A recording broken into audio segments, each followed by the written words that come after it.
नमस्कार दोस्तों, मैं आपका दोस्त और होस्ट राज और आप देख रहे हैं दबंबाट की साक्षात्कार की श्रृंखला की कड़ी में मैं आप सबका स्वागत करता हूं। आज की इस श्रृंखला की कड़ी में हम आपको मिलवाएंगे मंडावा से सज्जन लाल जी मिश्रा, जो पूर्व चेयरमैन जी हैं। तो चलिए मैं सीधा रुख करता हूं सज्जन लाल जी की तरफ। नमस्कार सर। नमस्कार भाई। सर, सबसे पहले मैं चाहूंगा कि आप हमारी जनता को अपना जीवन परिचय दें। मैं सज्जन लाल मिश्रा जी, निवासी मंडावा। मेरा जन्म 1949 में हुआ, 20/5/1949 में। जी, मैंने मंडावा में 11वीं तक की परीक्षा पास की, फिर मुकुंद कॉलेज में पढ़ा। 1970 में 67 में मैं हमारे कांग्रेस के उम्मीदवार थे रामनारायण चौधरी जी, जो एमएलए बने 67 में, उनके संपर्क में आया। उनके कार्यकर्ता के रूप में कांग्रेस में कार्य किया। उनका व्यवहार देखकर मैं उनसे बहुत प्रभावित था और कांग्रेस से ही प्रभावित हुआ। मैंने कांग्रेस में आज तक हमेशा कांग्रेस के हित में काम किया, लोगों के साथ मिलजुल कर, लोगों की भलाई के लिए, लोगों के सुख दुख में कांग्रेस के कार्यकर्ता के रूप में, चेयरमैन के रूप में, वार्ड पार्षद के रूप में, झुंझुनू जिला कांग्रेस कमेटी का मेरे को रामनारायण जी ने अध्यक्ष बनाया। युवक कांग्रेस का 1970 में जिले का अध्यक्ष बनाया। जी, पीसीसी का मेंबर मेरे को बनाया। मैं कांग्रेस के इन पदों पर रहकर लोगों से व्यवहार रखा, लोगों के सुख दुख में खड़ा रहा। लोगों की इतनी मेहरबानी रही कि मेरे को आज तक 1974 से लेके आज तक नगर पालिका का पार्षद नियुक्त किया और 4 बार तो मेरे को नगर पालिका का चेयरमैन बनाया। 1974 में बनाया, फिर 1982 में चुनाव हुए, 77 में बोर्ड डिजोल्व हुई, 82 में चुनाव हुए जब निर्विरोध चेयरमैन बनाया। जी, फिर 90 में मेरे को बनाया। उसके बाद 95 में मैं पार्षद बना, चुनाव चेयरमैन नहीं बन सका। फिर 2000 में महिला सीट चुनाव आयोग आ गया 95 के बाद। पहले सरकार चुनाव कराती थी, तो मेरे को 2000 में महिला सीट आ गई, तो मेरी भाभी को कांग्रेस ने चेयरमैन बनाया। फिर 2005 में मैं पार्षद रहा। 2010 में राजस्थान की सरकार ने सीधे चुनाव की प्रक्रिया शुरू की कि नगर पालिकाओं में डायरेक्ट चुनाव होंगे। उसमें मंडावा की जनता ने मेरे को चेयरमैन बनाया। 10 से 15 तक चेयरमैन रहा। उसके बाद अब मौजूदा हालत में ओबीसी की सीट है, तो कांग्रेस पार्टी द्वारा समर्थित चेयरमैन है। मैं नगर पालिका का पार्षद हूँ। जी, मैं नगर पालिका का चेयरमैन रहते हुए लोगों से पूरा सक्रिय रहकर उनके निजी कामों में और सार्वजनिक कामों में स्वर्गीय रामनारायण चौधरी के नेतृत्व में, उनके सहयोग से लोगों के अंदर हमारी पैठ जमाई। जी, मंडावा में जागीरदारों का प्रभाव था जी, लेकिन चौधरी साहब जब 67 में एमएलए बने, वो ये महसूस करते थे कि कांग्रेस के वोट यहाँ कम आते हैं, तो उन्होंने मेरे को आगे करके कि ये कार्यकर्ता, इसमें ऊर्जा है, और उन्होंने मेरे को काफी महत्व दिया जी। और उन्होंने इतना महत्व दिया कि हर बात सज्जन मिश्रा के कहने से मंडावा के विकास में भी काम करवाया था और लोगों के व्यक्तिगत काम भी कराए, जिससे लोगों से मेरा व्यवहार और बढ़ा और लोगों का मेरे प्रति रुझान रहा जी। उसी का कारण है कि आजकल पैसों की राजनीति है, लेकिन मैं खुद 4 बार चेयरमैन बना।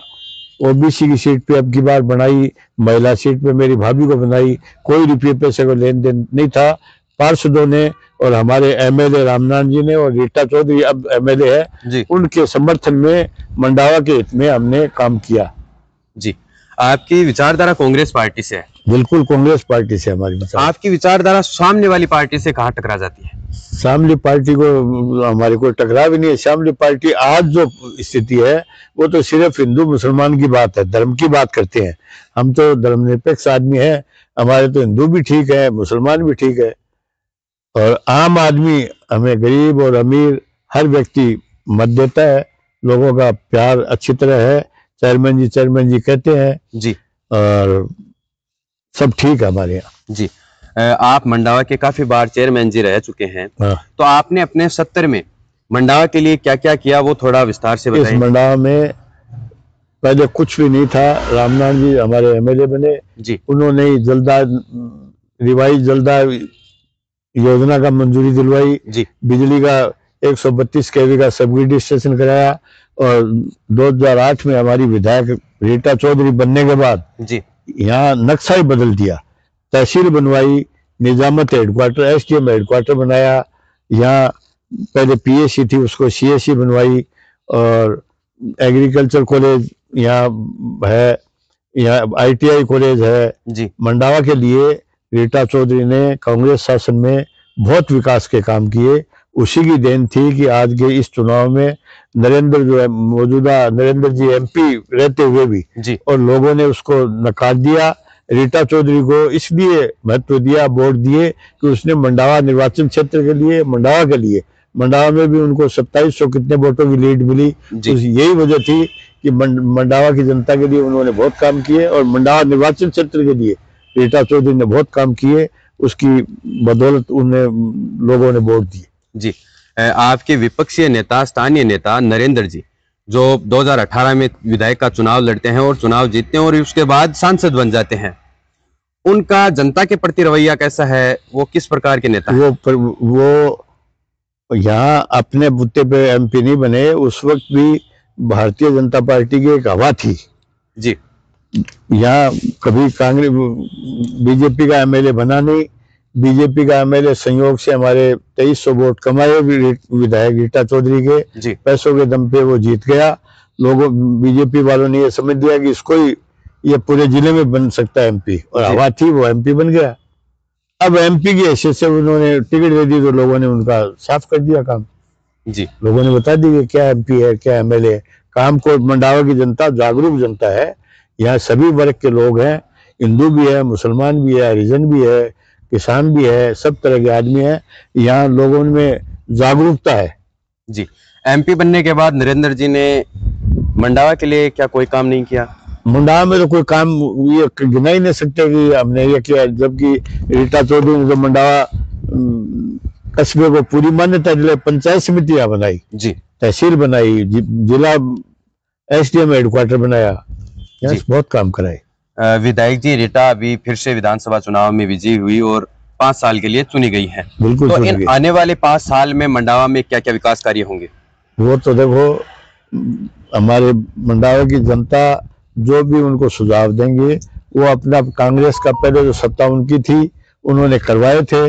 अब भी हमारी विधायक, हमारी जनता के लोगों में ये विश्वास है कि वो जागरूक विधायक है, पढ़ी लिखी है, हर बात को सक्रिय विधायक है होने के नाते सरकार में जो भी जनता उनको हम उनसे मांग करेंगे वो करवाएगी जी, हमें उम्मीद है ऐसी जी।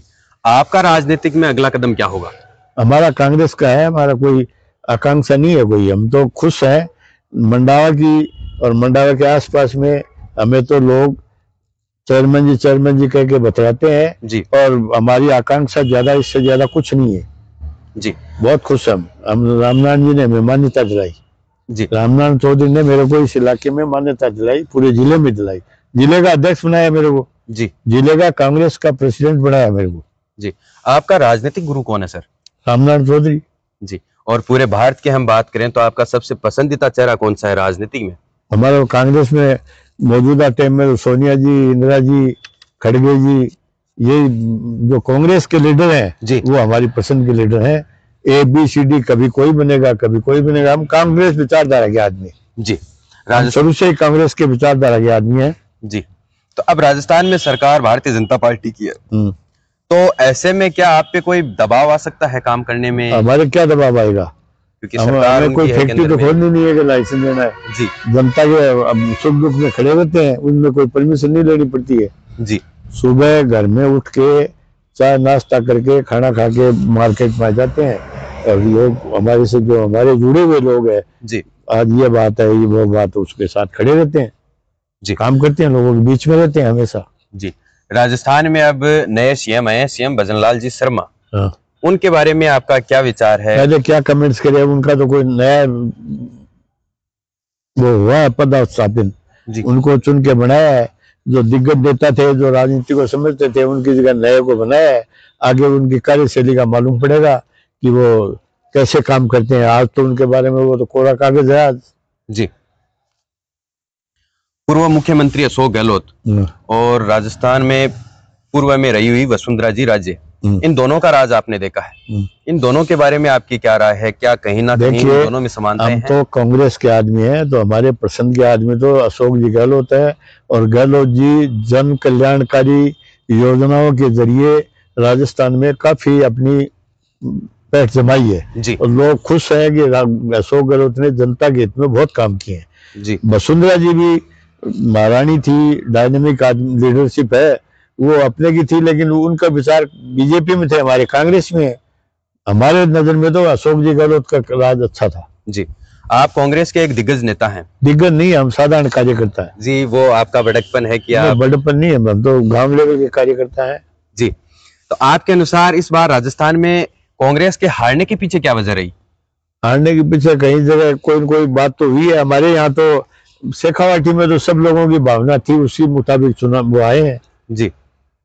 पूरे राजस्थान में गहलोत जी ने अच्छी अच्छी योजनाएं निकाली, अच्छे अच्छे लोगों को लाभ दिए, लेकिन उसके बावजूद राजस्थान में हार गई। देखिए, मंडावा और आसपास की तो बता सकते हैं हम जी। हमारे जिले में कांग्रेस की सीट आई है 5 जी, और विपक्ष की आई है 2, खेतड़ी और नौलगढ़ जी।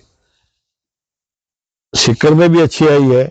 अब दूसरे जिलों में जाना आना होता नहीं है, क्या मामला रहा क्या नहीं रहा, राजनीतिक दाव पेच रहते हैं, लेकिन आम आदमी यहाँ की जनता तो महसूस करती है कि कांग्रेस ही आनी चाहिए थी।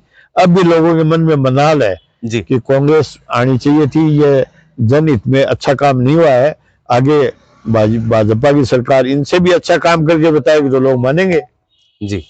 आज के युवा हैं वो रास्ता भटक जाते हैं, उनके लिए कोई संदेश देना चाहते हैं तो वो भी आप हमारे चैनल द बम्बार्ड के माध्यम से। देखिए, मैं संदेश देने के लायक नहीं हूँ, मैं तो संदेश लेना चाहता हूँ, लेकिन आज के युवा भटक रहे हैं, बेरोजगारी हो रही है जी। अगर रोजगार मिल जाए तो वो अपने काम में लगेंगे, और रोजगार नहीं रहेगा तो दिमाग में उल्टी सीधी बात आएगी।